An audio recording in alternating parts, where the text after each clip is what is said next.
He knew this because he'd counted. 43 days of perfect mornings, sitting on his new back patio with coffee, watching the sunrise paint the sky in shades of amber and rose. 43 days of no traffic noise, no sirens, no city hum that had vibrated through his apartment walls in the old place. He'd saved for 8 years to buy this house. 8 years of overtime shifts at the fabrication plant, of skipping vacations, of driving his beat-up Honda Civic while watching friends upgrade to luxury cars. The house on Maple Ridge was his victory lap. It was a 1970s colonial with good bones but terrible layout. Kitchen too small, master bath tiled in a shade of brown that suggested the previous owner had been colorblind. Mark didn't care. The two-car garage was climate-controlled. The driveway was long and empty and his. The backyard had space for a workshop he'd been sketching in notebooks since 2019. The neighborhood was quiet. That's what the real estate agent had emphasized, showing Mark the property in late August when the trees were still full and golden.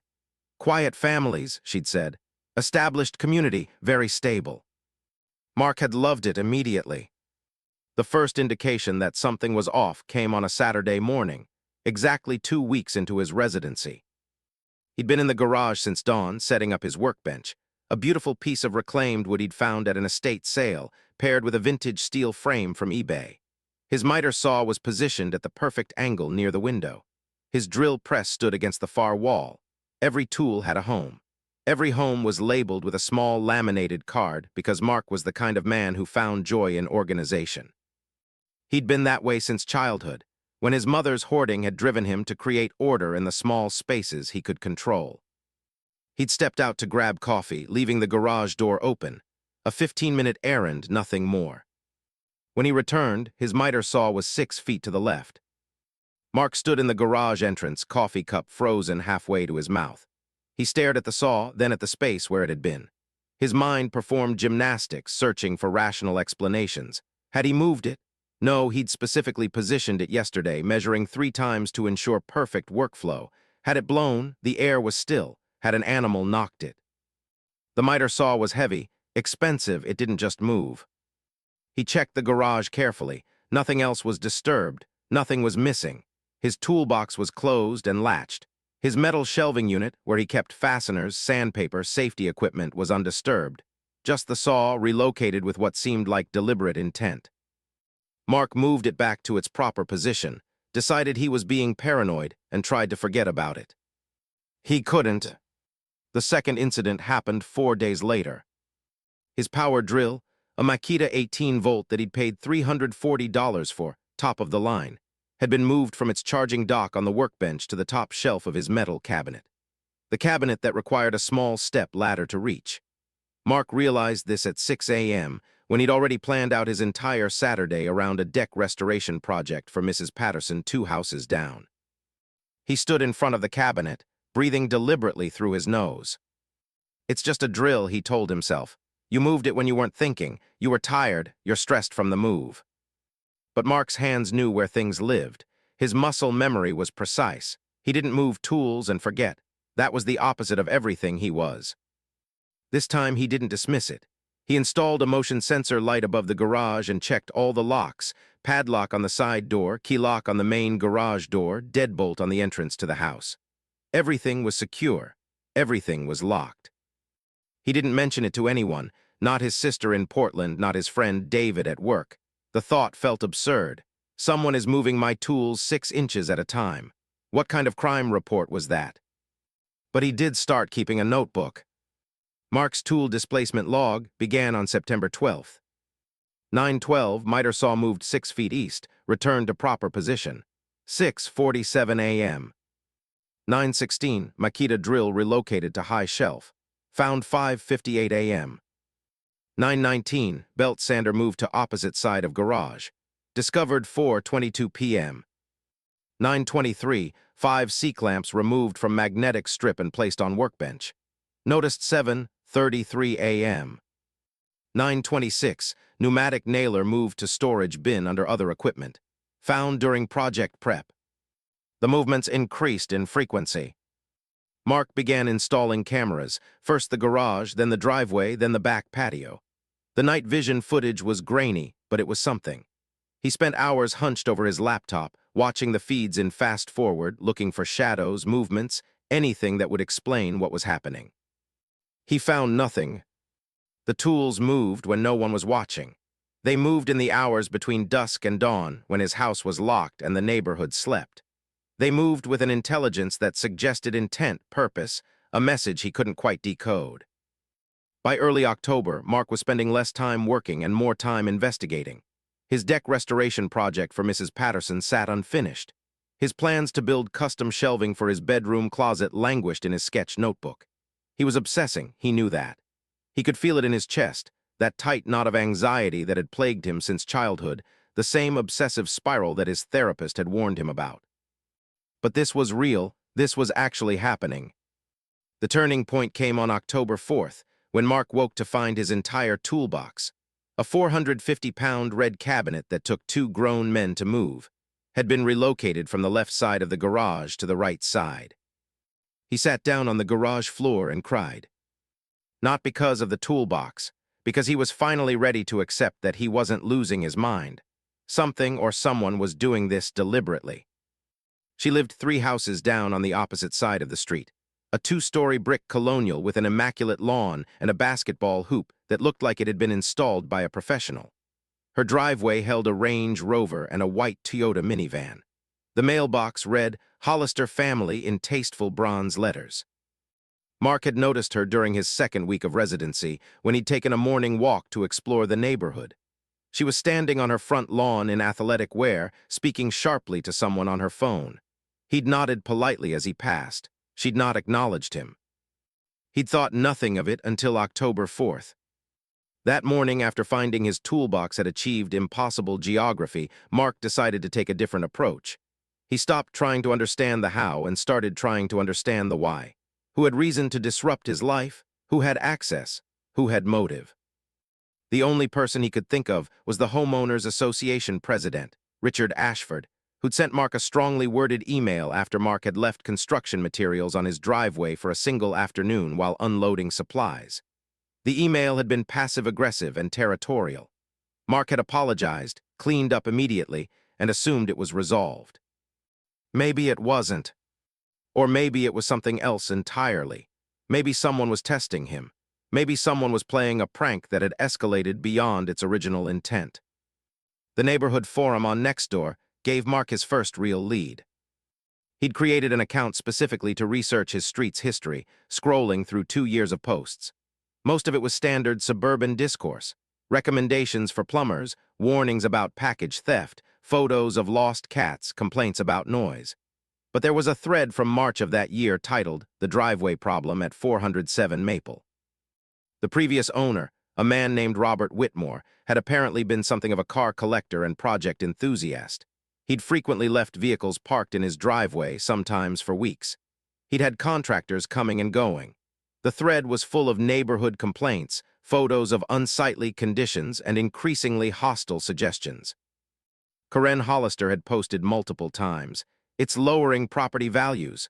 This is a covenant violation. The HOA needs to enforce standards. Robert Whitmore's responses had been polite at first, then exasperated, then angry. By July, he'd posted, I pay my mortgage and my HOA fees. I'll park what I want in my own driveway. He'd moved in August. Mark reread the thread, feeling a cold finger trace down his spine. Karen had won that battle. The eyesore had been removed. And now, 3 weeks after Mark had moved in, 3 weeks of quiet, of minding his own business, of working in his garage, the harassment had begun. It didn't make sense. Mark hadn't done anything. His driveway was clean. He wasn't violating any covenants. He was quiet, respectful, isolated. He wasn't the problem. But he was a man with tools and a garage and a driveway, just like Robert Whitmore. Maybe that was all the reason Karen Hollister needed. On October 5th, Mark did something he'd been avoiding. He walked down to 411 Maple Ridge and knocked on the door.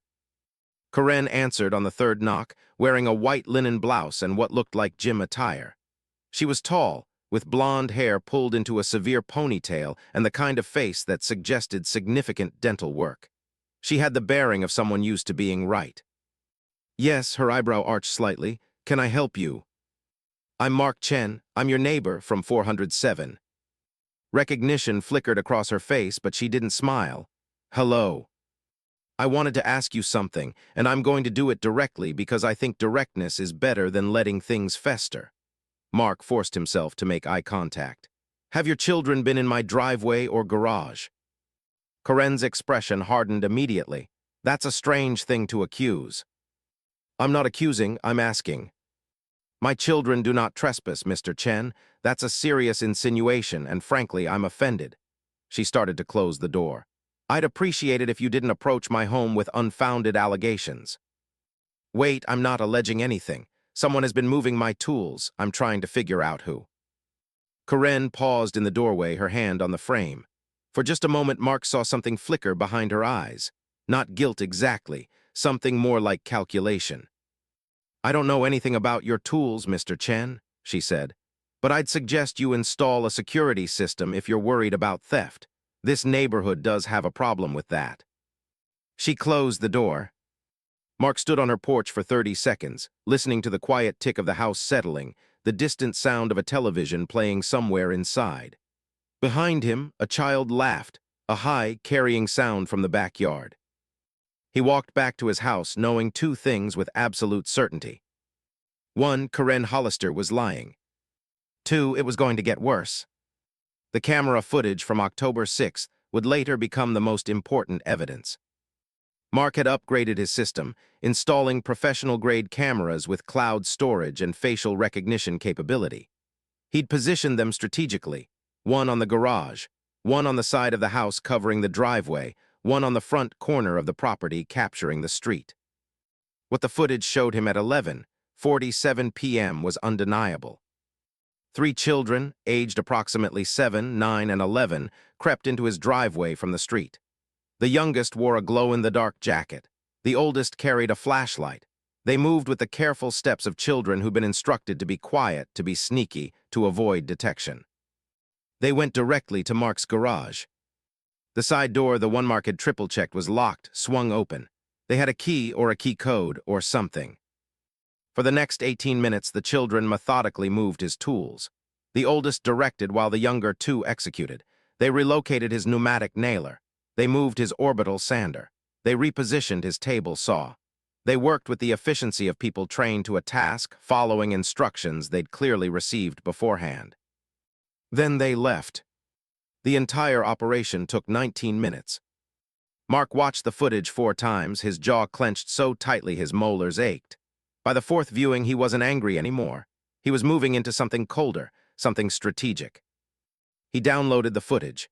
He saved multiple copies. He created a detailed timeline with stills from the video. By 2 a.m., he had a comprehensive document that proved, beyond any doubt, that Karen Hollister's children were responsible for the harassment.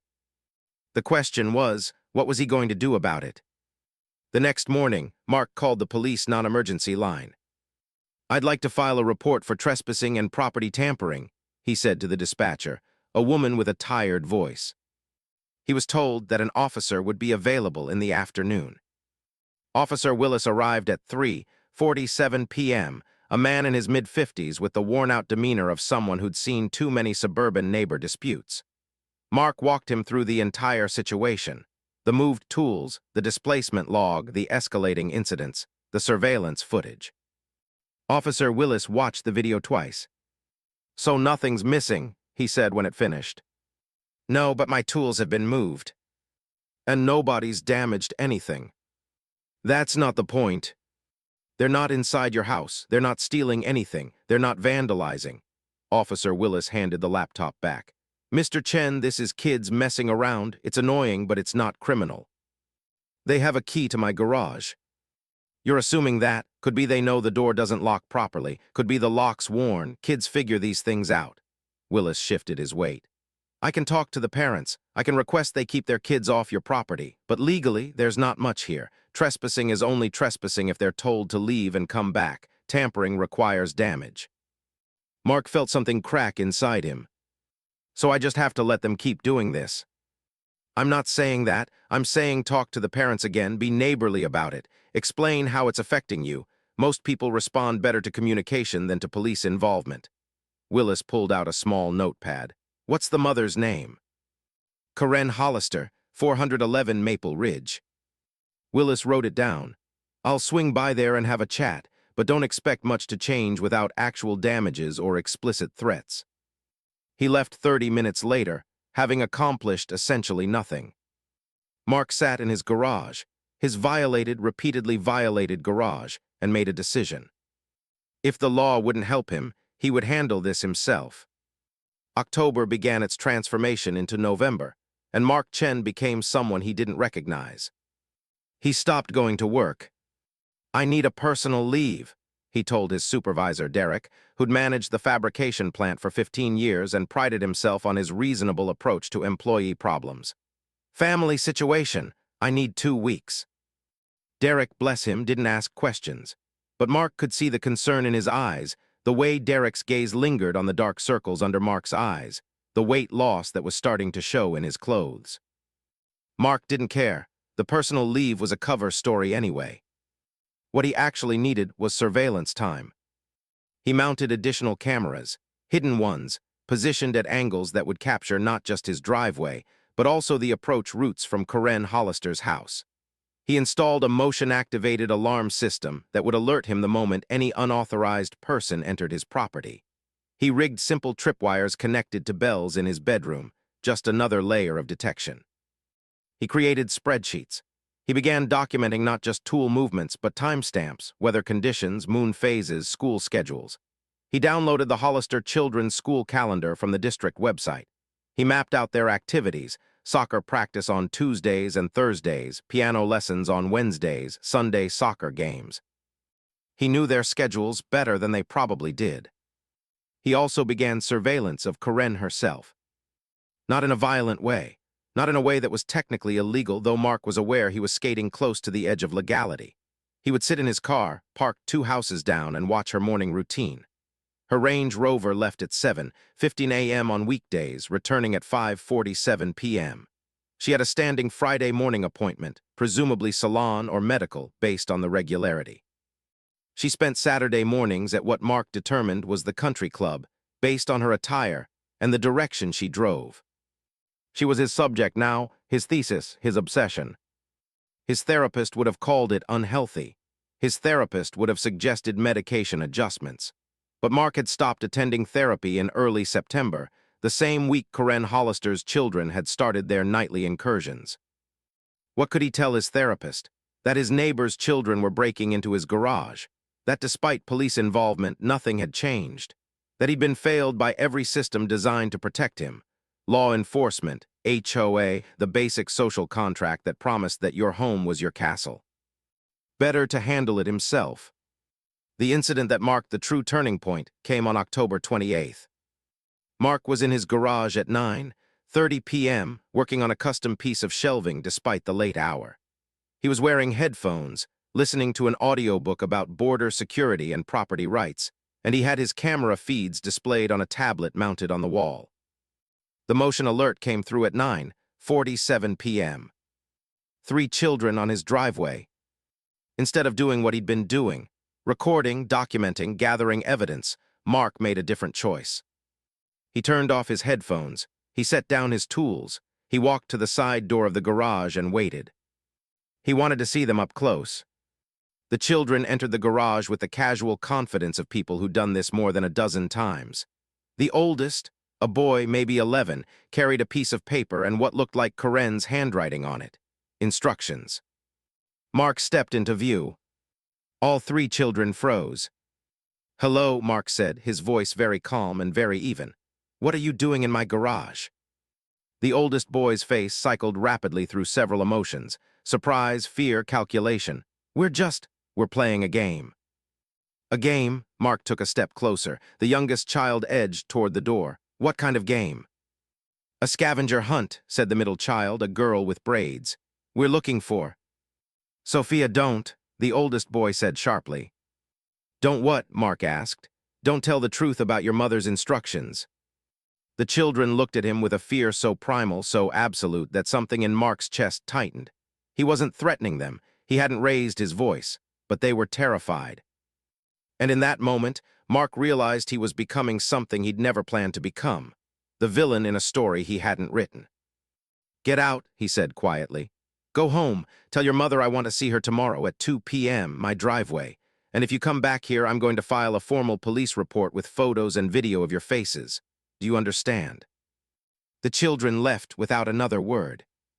Mark watched them run back toward KARENS' house, the smallest one crying, and felt something twist inside him that he couldn't quite name. The confrontation happened at 2 p.m. the next day. Karen Hollister stood in Mark's driveway with her arms crossed, her face a mask of righteous indignation. She'd changed into power casual attire, black slacks, and a fitted blazer that screamed, "I consulted my lawyer before coming here." "You frightened my children," she said without preamble. "Significantly, my youngest had nightmares, they were terrified." "Your children broke into my garage repeatedly," Mark replied. "On your instruction, I have video documentation." "My children are not criminals, Mr. Chen." "Then why did you send them to move my tools? Why did you teach them how to trespass?" Karen's composure flickered for just a moment. "I don't know what you're talking about." "I have footage, multiple nights. Your son carrying your handwriting on paper, instructions. Your daughter confirming she was looking for items on a list." "Children play pranks." "This isn't a prank. This is deliberate harassment.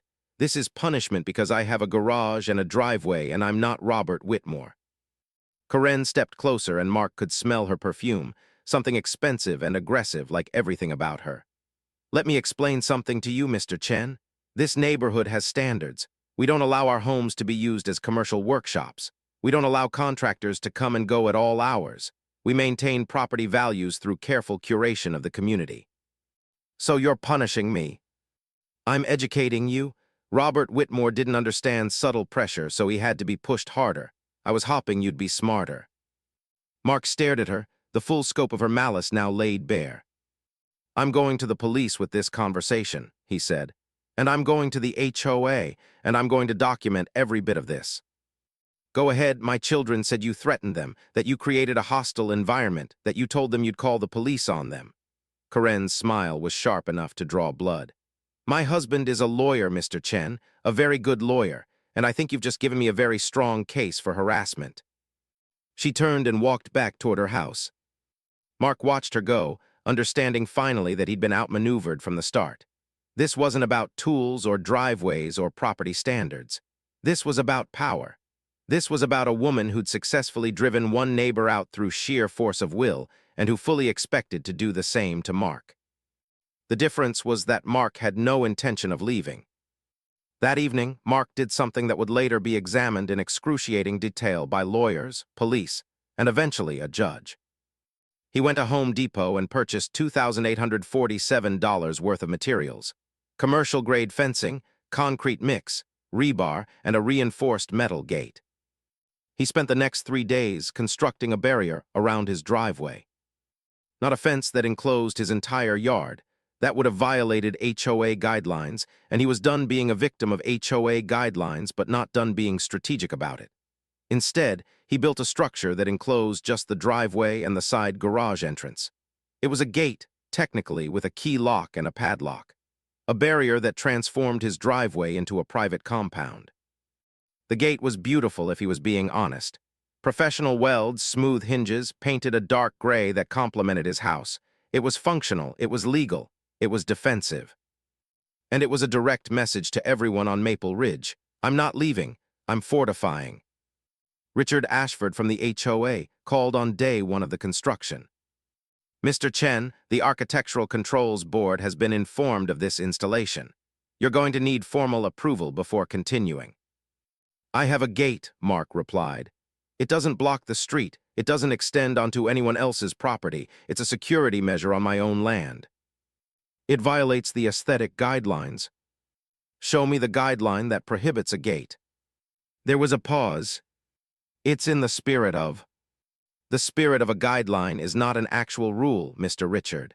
I'd suggest you read your own documents more carefully." Mark hung up. 3 days later, an HOA violation notice was formally filed. Mark hired a lawyer, a younger woman named Patricia Webb who specialized in property disputes. She read through the HOA covenant and the specific guideline language and informed Mark that he had a strong case. "It's actually not a violation.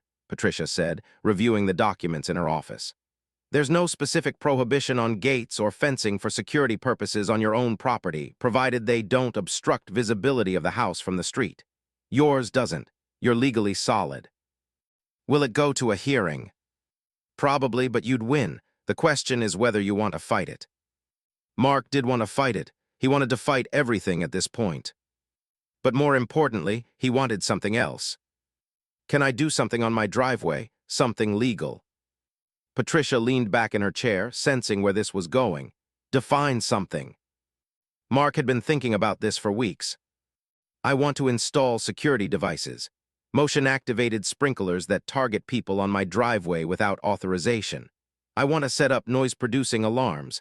I want to create an environment that's hostile to intrusion. Patricia was quiet for a long moment. Those things are legal in certain configurations, she said carefully. But they exist in a gray area. Motion-activated sprinklers are generally fine. They're what a lot of people use for animal control. But if they're configured specifically to target people with intent to harm, even mildly, you cross into booby-trap territory, which is illegal. Same with alarms. Deterrent is fine, but weaponized is not. So I can spray them but not hurt them. Right, you can create a deterrent. You just can't create a weapon. Mark nodded slowly. This was fine. This was enough. Part 4, The Trap. November arrived cold and gray. Mark's driveway had transformed. The gate was finished and locked. Behind it, the space had been reorganized. The motion-activated sprinklers were installed at precise angles, positioned to target the driveway entrance and the side garage door. There were 3 of them on independent motion sensors, each with a psi of 65, enough to be unpleasant, not enough to cause injury. There were also speakers, motion-activated speakers that would produce a very loud, very distressing noise, a recording of a security alarm siren mixed with the sound of a large dog barking. Mark had spent 2 hours on Fiverr finding a freelancer who could create the exact audio he wanted. To anyone approaching the driveway, it would seem like entering an armed compound. Karen Hollister tested it on November 3rd. The footage showed her walking down to Mark's driveway at 7:15 a.m. as if she were simply out for a morning walk. She approached the gate. She looked at it. She tried the lock. Then, apparently deciding to send one more message, she reached out and touched the motion sensor. The sprinklers activated with a hiss. Karen shrieked, an actual shriek, the kind that echoed through the quiet morning, and stumbled backward, drenched. For a moment she stood there dripping wet, her face contorted with rage and humiliation. Mark, watching from inside the house via his cameras, felt something approaching satisfaction.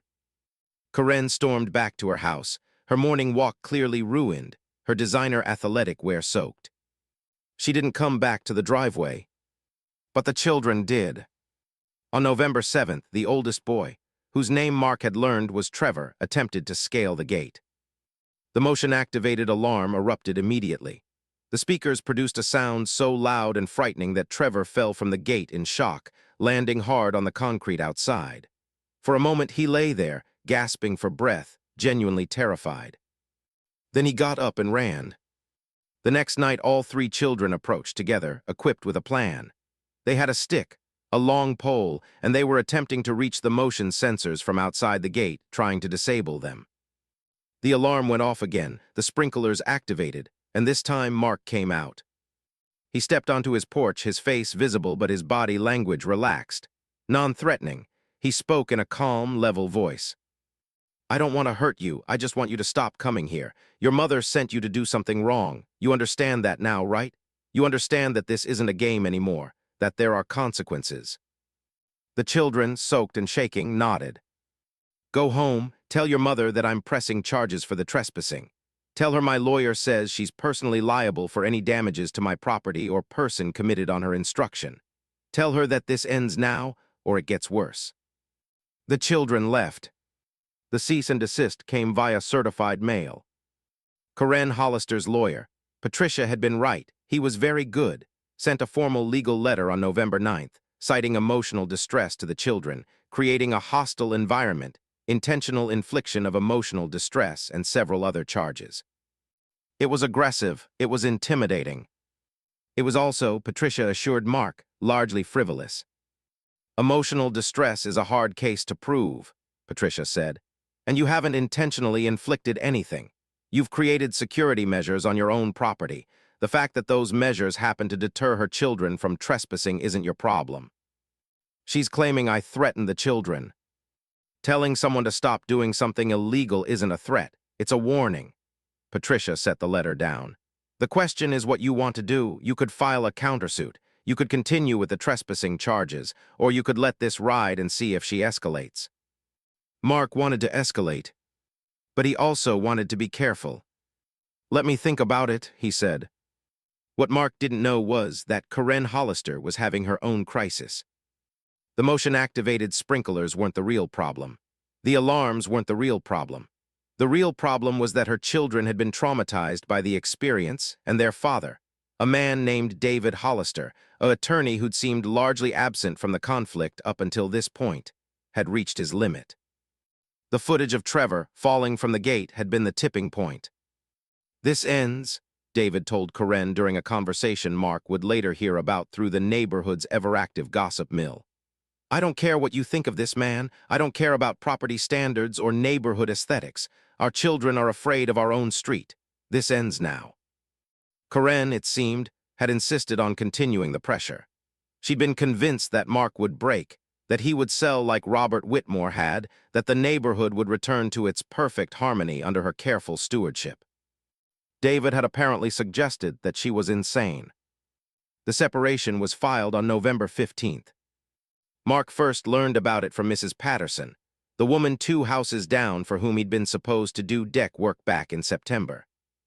It's all over the neighborhood, Mrs. Patterson said, having invited him over for tea and gossip like they were old friends. Her husband hired a lawyer in the city, Karen's screaming that he's abandoning the family. The children are acting out. It's a whole thing. I'm sorry to hear that, Mark said, and he actually meant it. The schadenfreude he might have expected to feel was absent. In its place was something more complicated, a sense of regret mixed with vindication, guilt mixed with righteousness. He had won, but winning didn't feel like he thought it would. The children stopped coming. The gate remained locked, the sprinklers remained primed, but for 3 weeks in November, Mark's driveway was his again, peaceful, empty. He returned to work. Derek welcomed him back without comment. The deck restoration project with Mrs. Patterson finally got finished. Mark worked with extra care, trying to restore the relationship that had been damaged by his obsession with Karen Hollister. He attended 1 therapy session and found himself unable to talk about any of it. I'd like to just move forward, he told his therapist. I think the problem resolved itself. It was the kind of lie that comes from deep shame. In early December, Mark received a letter. It was handwritten in a child's careful script. The postmark was local. The return address was the Hollister house. Dear Mr. Chen, I'm sorry I came into your driveway. Mom said it was a game, but I don't think it was. I didn't know it would make you sad. I didn't want to make anyone sad. I hope you're okay. Sophia Hollister, age 7. Mark sat with the letter for a long time. Then he cried. Not because he'd won. Not because he'd driven a family apart or sent a woman into a legal battle with her own husband or traumatized children who were already, he now suspected, dealing with more instability than a driveway prank. He cried because he'd become the thing he hated. Because the surveillance and the obsession and the legal battles had carved away at him in ways that Karen Hollister's harassment never could have. Because a 7-year-old girl had apologized for something her mother had forced her to do, and that apology had revealed the entire, terrible truth. December transformed Maple Ridge into something out of a Norman Rockwell painting. Snow hung heavy on the branches of old oak trees, lights twinkled from eaves, wreaths adorned front doors with festive discipline. The neighborhood had returned to its curated perfection. But beneath the decorations, something had shifted. The Hollister children attended school with visible sadness. Trevor had dark circles under his eyes. Sophia started seeing a school counselor. The youngest, Michael, had developed a nervous habit of picking at his thumbnail until it bled. Karen Hollister was rarely seen, and when she was, she moved with the stilted gait of someone pretending normalcy in the rubble of her life. The Range Rover sat in her driveway most days. The divorce proceedings had apparently reached a phase that required significant legal argument. Her husband had rented an apartment in the next town over. Mark watched all of this through the window of his renovated garage, a window he kept deliberately open most days, so he could hear the neighborhood sounds, the children playing, the ordinary life he'd disrupted. He'd started attending therapy twice a week. Dr. Patterson, not Mrs. Patterson the homeowner, a different Patterson entirely, listened to Mark describe the escalation, the surveillance, the driveway gate, the motion-activated sprinklers, the cease and desist, the separation he'd inadvertently catalyzed. "Walk me through your thinking," Dr. Patterson would say, in that particular therapist way that wasn't judgment, but was somehow more penetrating than judgment. "At what point did you realize you were crossing a line?" "I didn't," Mark would answer. "Or I did, but I justified it. She was harassing me. I had a right to defend myself." "You did have a right. The question is whether you exercised it proportionally." Mark thought about Sophia's letter, about Trevor's fall, about the fear in the children's eyes. "No," he finally admitted, "I didn't exercise it proportionally." What would proportional have looked like? That was the question that kept Mark awake at night. The mediation was Patricia Webb's idea.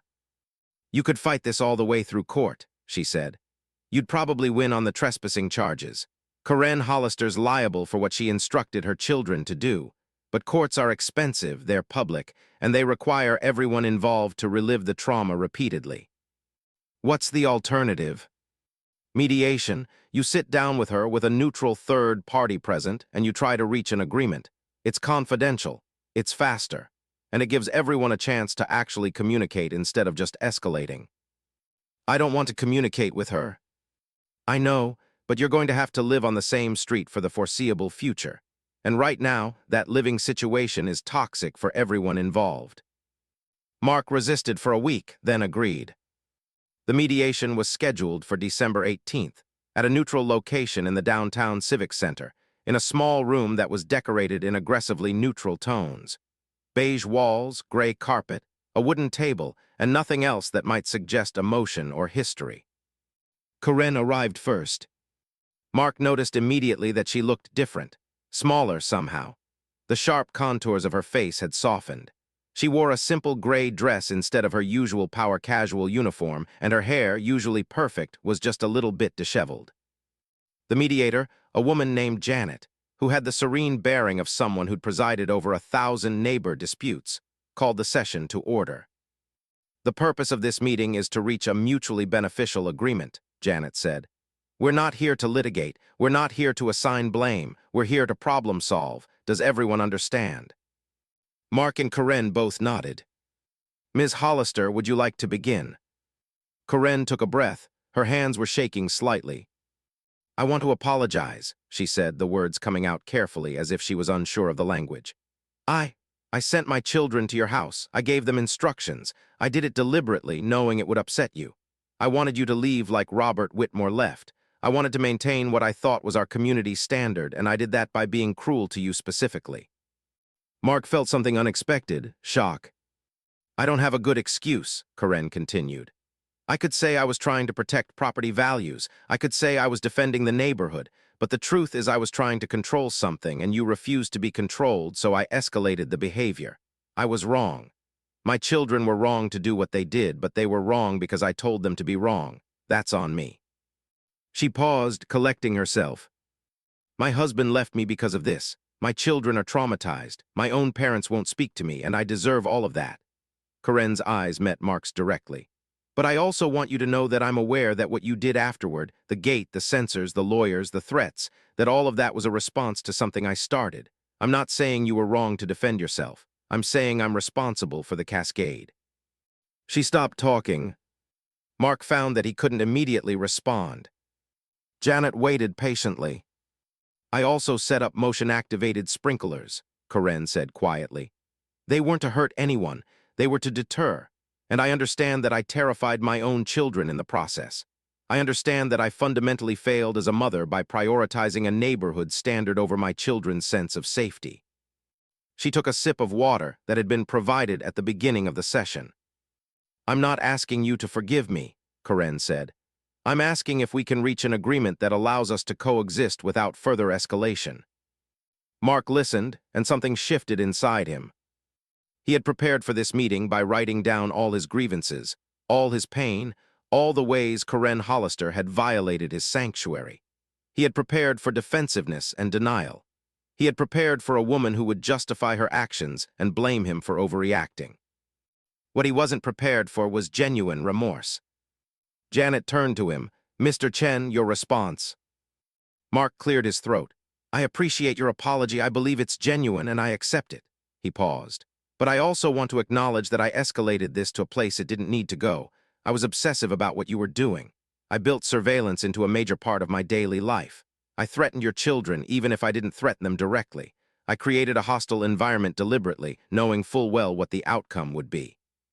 He thought about Sophia's letter. "I caused harm to people who were already following instructions from someone they trusted. That makes me complicit in the damage, even if you initiated it." Karen was crying now, silent tears rolling down her face. "I think we both lost perspective," Mark said. "I think we both treated this like a war when it should have been a conversation, and I think we both hurt people we didn't intend to hurt." "What do you want to happen now?" Janet asked, looking between them. "I want to remove the gate," Mark said. "I want to take down the sprinklers. I want to return to normal to the extent that's possible." "I want to move," Karen said softly. Both Mark and Janet turned to look at her. "I don't belong in this neighborhood," Karen continued. "I've been here for 6 years, and I've made it a place where I created chaos and conflict. I've been someone my children are afraid of. I've been someone my husband couldn't live with. I think the kindest thing I can do is remove myself from this situation and let everyone heal." "Is that what you want, or is that what you think you should do?" Janet asked gently. Karen thought about this for a long time. "It's what I want," she finally said. "I've been so focused on controlling this neighborhood that I never stopped to consider that I'm the actual problem. The common denominator in all the conflict is me. Robert Whitmore wanted to work on cars. You want to work with tools. Neither of you were the problem. I was the problem. And the solution to that problem is me leaving." The mediation ended with an agreement. Karen would offer her house for sale by January 1st. Mark would remove all defensive installations from his property by December 20th. Both would refrain from discussing the incident with neighbors. Both would maintain civil interaction if they encountered each other in public. Karen would also pay for damage to Mark's peace of mind through a settlement of $4,500. Not large, but symbolic, an acknowledgement that her actions had costs. As they were leaving, Karen approached Mark in the parking lot. "I need to tell you something that isn't in the mediation agreement," she said. "Okay." "David asked me why I became the way I became, the person who would do what I did to you and Robert." Karen wrapped her arms around herself. "And I realized it was because I was afraid. I was afraid that if I didn't control everything, the neighborhood, my appearance, my children's behavior, my husband's priorities, then everything would fall apart. And the irony is that trying to control everything made everything fall apart." She looked at Mark directly. "I hope you're not like that. I hope you don't organize your life around trying to prevent disaster by controlling everything around you. Because I'm 46 years old, and I have nothing to show for it but a failed marriage, traumatized children, and a house that nobody in this neighborhood will ever buy because they know what I am." "I was doing something similar," Mark admitted. "I was organizing my life around responding to your harassment. I wasn't moving forward, I was just reacting." "The difference is you have time to change," Karen said. "I'm not sure I do." She left. The house on Maple Ridge 411 sold in January to a young family, a woman named Sophia, coincidence or something else, and her 2 children relocating from the city. They seemed kind, and they didn't have the particular kind of anxious energy that Karen had carried like a burden. Mark removed the gate himself, selling the materials back to the same Home Depot for a fraction of what he'd spent. The driveway returned to its simple, ordinary form. He finished the deck restoration for Mrs. Patterson, who told him that Karen had sold her house for less than market value, that the new owners had plans to modernize it, that Karen had moved to a small apartment in a less exclusive neighborhood and was working on rebuilding her relationship with her children. "Some people learn the hard way," Mrs. Patterson said, watching Mark work, And some people don't learn at all, at least she's trying. In February, Mark received another letter. This one was from Karen herself, mailed from her new address, a small building in Riverside neighborhood, less prestigious, more diverse, more human somehow. Dear Mark, I don't expect a response, and I don't expect you to want further contact. I'm writing because there's something I needed to say that I couldn't say in mediation or in the parking lot. I made your life miserable because you reminded me of Robert, someone who didn't care about my rules, who didn't need my approval, who existed independently of my validation. That threatened me. It still does, but I'm working on it. I've been in therapy for the past 8 weeks. I've been reading books about anxiety and control. I've been taking medication for the depression that apparently has been underlying all of this. And I've been apologizing to my children every single day for the choices I made. I'm telling you this not to excuse anything, but to confirm that I understand the damage I caused and that I'm taking responsibility for fixing it. David and I are separated, but we're being civil. The children are doing better. They don't flinch when someone raises their voice now, at least not as much. I see pictures of Maple Ridge occasionally in the neighborhood Facebook group. Your driveway looks nice. Simple. I'm glad you're able to enjoy it again. I'm sorry. Karen. Mark read the letter multiple times, sitting in his garage, surrounded by the tools that had started everything. He kept the letter. March arrived with the kind of spring that felt like redemption. Sudden flowers, warming air, the sense that winter's darkness had finally lifted. Mark's life had returned to something approximating normal. He returned to his full-time job. He completed projects for Mrs. Patterson and for neighbors who'd started to trust him again. The neighborhood's collective memory of the conflict began to fade, helped along by the fact that Karen was no longer a daily presence, no longer a reminder of the chaos that had briefly infected Maple Ridge. But something had fundamentally shifted in Mark. He attended therapy consistently. He had conversations with Dr. Patterson about obsession, anxiety, control, and the ways in which his childhood trauma, his mother's hoarding creating a compulsive need for order, had manifested in his response to Karen's intrusions. You have a very strong sense of boundaries, Dr. Patterson noted one afternoon, which is healthy, but healthy boundaries don't include elaborate surveillance systems and motion-activated devices designed to terrify neighbors. I know. You know that intellectually, but do you feel it? Mark thought about this. I'm starting to, he admitted. In April, on a Saturday morning, Mark received an unexpected visitor. He was working on a custom table in his garage, nothing elaborate, just a nice piece for a friend, when he heard a car pull into his driveway. He expected it to be someone with a project request or a neighbor with a casual problem. Instead, it was Trevor Hollister, Karen's oldest son, now 12 years old and visibly more mature than he'd seemed in November. My mom doesn't know I'm here, Trevor said without preamble, but I wanted to tell you something. Mark set down his tools. Okay. I'm sorry for breaking into your garage. I'm sorry for moving your stuff. I'm sorry for coming back even after you told me to stop. Trevor's words came out practiced, clearly rehearsed, but also genuine. I was doing what my mom told me to do, but that's not an excuse. I'm old enough to know the difference between right and wrong. I appreciate that, Mark said. I'm sorry for scaring you with the alarm and the sprinklers. I was angry and I shouldn't have taken it out on you. I deserve to be scared, Trevor said. I was doing something wrong. This kid, Mark realized, was going to be okay. He'd been through something rough, but he'd come out the other side with the capacity to take responsibility. Your mom seems like she's doing better, Mark said. She is. She's not the same as she was, but she's trying. She goes to therapy and takes medication and says sorry a lot, even when we tell her to stop apologizing. Trevor looked around the garage. It's nice. Your workshop. I can see why my mom was such an asshole about it. Mark laughed, actually laughed, for the first time since the whole situation had started. Your mom had her own issues, Mark said. Sometimes people who are afraid try to control everything around them. It doesn't work, but they try anyway. Yeah, she said something like that. She said she was trying to control me and Michael and Dad by controlling the neighborhood. Trevor looked at Mark directly. I think she's getting better, and I'm sorry for what happened. After Trevor left, Mark sat in his workshop for a long time, thinking about apologies and redemption, and the specific kind of grace that comes from a 12-year-old kid doing the right thing without being asked. The neighborhood association meeting in May was the final punctuation on the incident. Mark attended, something he'd avoided since the initial gate installation controversy. Richard Ashford, the HOA president, nodded at him warmly, the kind of nod that suggested the community had moved on. The meeting covered the usual items: landscaping standards, a proposal for updated exterior paint colors, a discussion about street parking. Near the end, Richard brought up the driveway gate incident.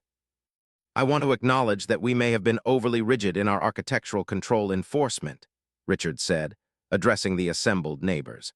"Sometimes security and property maintenance require measures that don't fit neatly into our historical aesthetic standards. We're going to be reviewing our policies to allow for more flexibility in security installations." He looked directly at Mark. "We appreciate your patience as we've worked through this process." It was the closest Richard would probably ever come to an apology. Mark nodded back. After the meeting, several neighbors approached him, not with the wariness of people who'd been frightened by his recent behavior, but with warmth. Mrs. Patterson invited him for dinner. The young family at 411 Maple Ridge asked if he did custom woodworking for reasonable prices. The Mitchells, who lived at the corner, asked if he could help with a garage renovation. The neighborhood was healing. In June, Mark received an email. The subject line read, "I wanted you to know." It was from Patricia Webb, his lawyer, and it was professional but warm. "Dear Mark, I wanted to let you know that Karen Hollister's house closed yesterday. The new owners seem genuinely lovely, and they're already making plans to modernize and update. The neighborhood is moving forward. I also wanted to tell you that I've seen this kind of situation before, two people in conflict who both make escalations that seemed rational in the moment but destructive in the aggregate. You handled yourself with grace at the end of it, by taking responsibility for your part. Many people don't. If you ever need legal assistance in the future, don't hesitate to call. But I hope you don't need me for anything like this again. Best regards, Patricia." By July, Mark's life had returned to something he could actually recognize. His job was stable. His workshop was organized and functional. His relationships with neighbors had stabilized. He'd stopped obsessively checking his camera feeds. He'd removed the motion sensors entirely, not because he was afraid, but because he didn't need them anymore. But something fundamental had changed in him as well. The obsessive need for control had softened. He was learning to tolerate imperfection, ambiguity, the simple reality that some things couldn't be ordered or prevented through vigilance. His therapist had noted that his symptoms of anxiety had diminished significantly over the past 6 months. "Do you think you've learned what you needed to learn from this situation?" Dr. Patterson asked one afternoon. Mark considered this.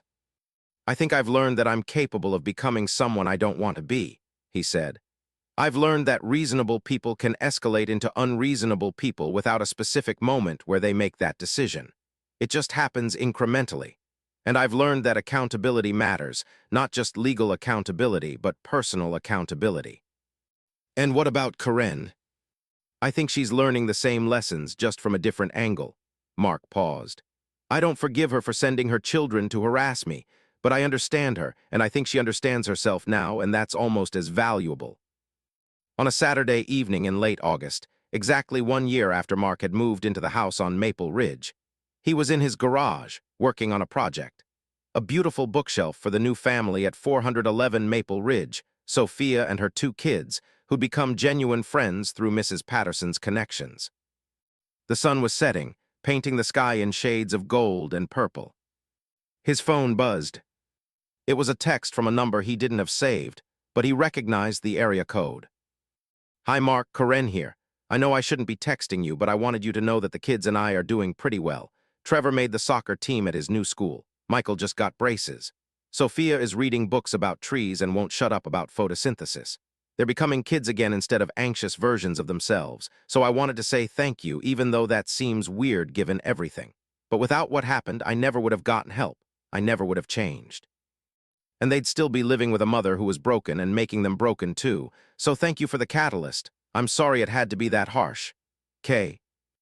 Mark read it 3 times. He didn't respond immediately. He saved the message and sat with it for a while, in his garage, surrounded by tools and projects and the simple evidence of a life being lived authentically. Then he typed back, "I'm glad they're doing well. I'm glad you're doing well. Take care of yourself." He hit send. Then he returned to his work, not obsessively, not compulsively, but with the quiet satisfaction of a man creating something beautiful in a space that was finally, genuinely his own. Outside, the neighborhood was settling into evening. Children played in yards, their voices carrying on the warm air. Dogs barked. Someone was grilling. Somewhere, a screen door slammed. The ordinary sounds of community. Mark worked until the light faded. Then he locked the garage, turned off the lights, and walked inside. A man who'd learned that sometimes the only way through conflict is to take responsibility for your part of it, to understand that harm is often mutual, and to recognize that growth, when it comes, is rarely clean or simple. It comes from the friction of 2 people colliding, breaking, and choosing, in the wreckage, to become better. That was the real lesson. Not about tools or driveways or gates or surveillance. About the fundamental human capacity to cause harm, and then, if you're brave enough, to acknowledge it.